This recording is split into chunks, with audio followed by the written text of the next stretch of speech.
Dear students, good morning all of you. आप लोग कैसे हैं? हमें उम्मीद है आप लोग स्वस्थ होंगे, मस्त होंगे तथा अपने पढ़ाई में व्यस्त होंगे।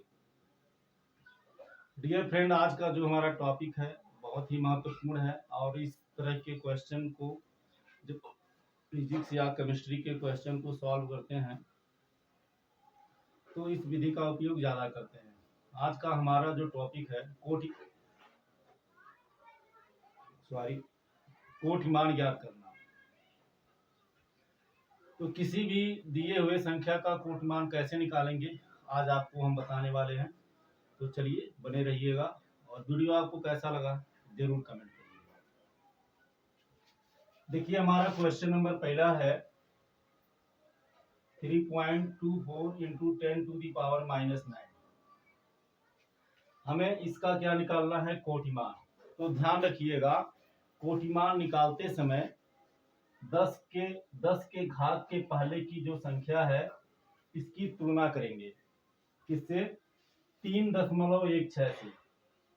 अगर यह 3.16 से बड़ा होगा तो इसका कोटिमान जो होगा 10 के पावर में 1 जोड़ने से प्राप्त होगा।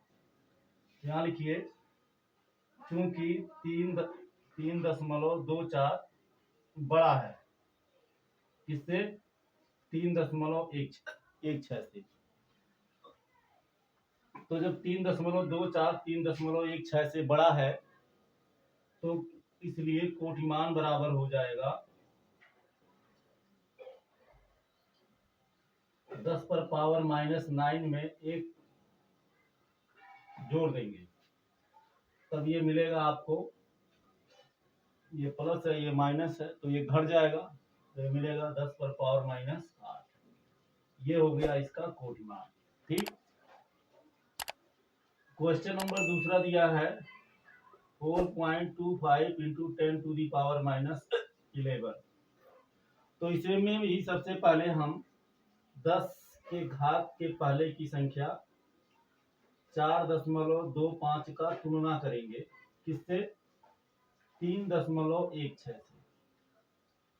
तो 4.25 3.16 से बड़ा है, यहाँ लिखेंगे, इसलिए कोटिमान बराबर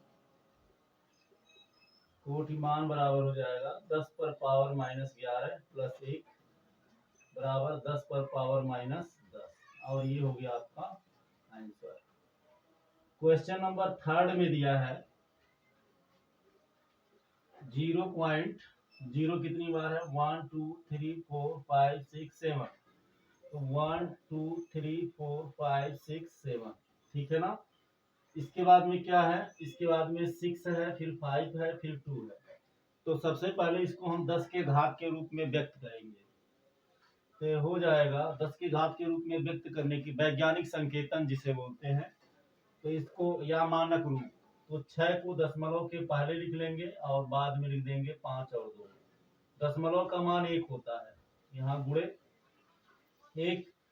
अब दशमलव के पहले ये सारे अंक दशमलव के बाद थे और इन सारे अंकों को दशमलव के पहले लिया गया है। तो ऐसे स्थिति में क्या करेंगे हम?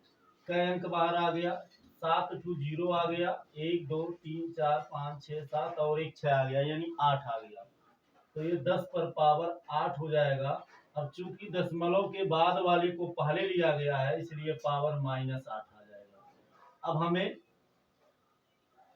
10 के घात के रूप में मिल गया। अब इसकी तुलना करेंगे हम, चूंकि 6.52 बड़ा है 3.16 से, यहाँ लिखेंगे, इसलिए कोटिमान बराबर 10 पर पावर -8 में 3.16 से बड़ा है तो 1 को ऐड कर देंगे और ये बराबर हो जाएगा 10⁻⁻7 और ये हो गया आपका आंसर। ठीक। इसके बाद में क्वेश्चन नंबर 4 को देखिए।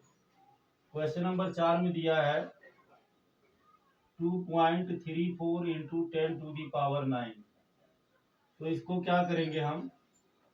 सबसे पहले 2.34 का 3.16 से तुलना करेंगे।